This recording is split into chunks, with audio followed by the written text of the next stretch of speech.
ಕಲ್ಯಾಣ ಕರ್ನಾಟಕದ ಈ ನಾಡಿನಲ್ಲಿ ಬಹುಶಃ ಪ್ರತಿಭೆಗೆ ಕೊರತೆ ಇಲ್ಲ ಅಂತ ನನಗೆ ಅನಿಸ್ತದೆ.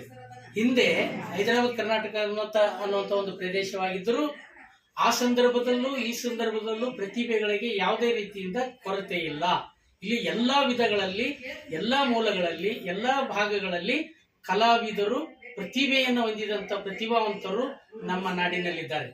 ಆದರೆ ಬೇರೆ ಸ್ಥಳಗಳಲ್ಲಿ ನಮ್ಮ ಭಾಗದ ಕಲಾವಿದರು ಇವತ್ತು ಹಿಂದುಳಿಲಿಕ್ಕೆ ಕಾರಣ ಹಿಂದುಳಿಸುವಂತ ಒಂದು ಯೋಚನೆ ಏನಿದೆಯಲ್ಲ ಅದು ನಾವು ಹಿಂದುಳಿಲಿಕ್ಕೆ ಕಾರಣ ಆಗಿದೆ ಅಂತ ಅನ್ಬೋದು.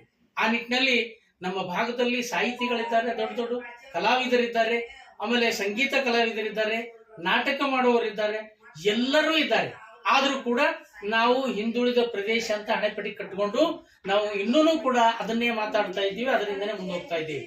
ಒಂದು ಹೆಮ್ಮೆ ಪಡುವಂತ ವಿಷಯನ ನಿಮ್ ಮುಂದೆ ಹೇಳ್ತಾ ಇದ್ದೀವಿ. ಹಿರಿಯರಾಗಿರ್ತಕ್ಕಂಥ ಕಲ್ಯಾಣಿಯವರ ಸುಪುತ್ರ ಪ್ರೇಮ್ ಸಾಗರ್ ಅಂತಕ್ಕಂಥ ಒಬ್ಬ ಹುಡುಗ ಇವತ್ತು ಬೆಂಗಳೂರಿನಲ್ಲಿ ಒಂದು ಫಿಲ್ಮ್ ಡಿವಿಷನ್ ನಲ್ಲಿ ಸೇರ್ಕೊಂಡು ಅದ್ಭುತವಾದಂತ ಒಬ್ಬ ಚಲನಚಿತ್ರ ನಟ ಆಗ್ಬೇಕಂದ್ರೆ ಸಾಮಾನ್ಯ ಮಾತಲ್ಲ. ಇದು ದೊಡ್ಡ ಕೆಲಸ. ಅದರಲ್ಲಿ ನಮ್ಮ ಭಾಗದಿಂದ ಬೆಳೀತಕ್ಕಂಥ ಪ್ರತಿಭೆಗಳನ್ನ ಚೂಟುವಂತ ಕೆಲಸ ಮಾಡುವುದು ಆ ಭಾಗದಲ್ಲಿ.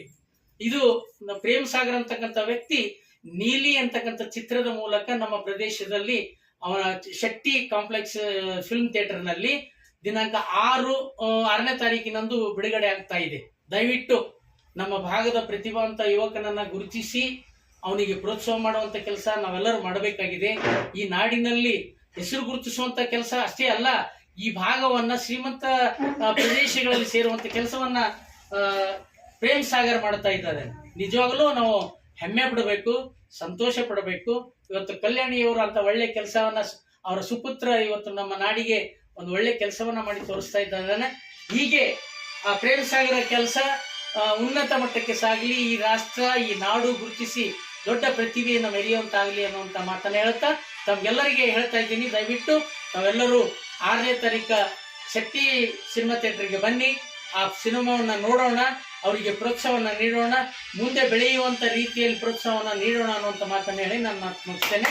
ನಾನು CS ಮಾಲಿ ಪಾಟೀಲ್, ಕರ್ನಾಟಕ ಜಾನಪದ ಪರಿಷತ್ ಜಿಲ್ಲಾಧ್ಯಕ್ಷ, ಕಲಬುರಗಿ.